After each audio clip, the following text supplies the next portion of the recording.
بسم اللہ الرحمن الرحیم، شروع اللہ کے نام سے جو بڑا مہربان نہایت رحم والا ہے۔ ما ننسخ من آیت او ننسها نأت بخیر منها او مثلها ألم تعلم أن الله على كل شيء قدیر۔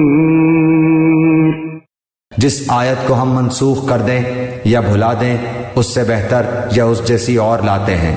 کیا تو نہیں جانتا کہ اللہ تعالیٰ ہر چیز پر قادر ہے؟ یہ ایک خاص شبے کا جواب ہے جو یہودی مسلمانوں کے دلوں میں ڈالنے کی کوشش کرتے تھے۔ ان کا اعتراض یہ تھا کہ اگر پچھلی کتابیں بھی خدا کی طرف سے آئی تھیں اور یہ قرآن بھی خدا کی طرف سے ہے تو ان کے بعد احکام کی جگہ اس میں دوسرے احکام کیوں دیے گئے ہیں؟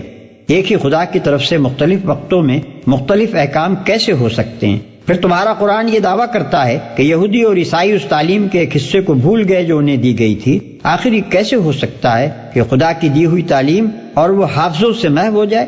یہ ساری باتیں وہ تحقیق کی خاطر نہیں بلکہ اس لیے کرتے تھے کہ مسلمانوں کو قرآن کے من جانب اللہ ہونے میں شک ہو جائے۔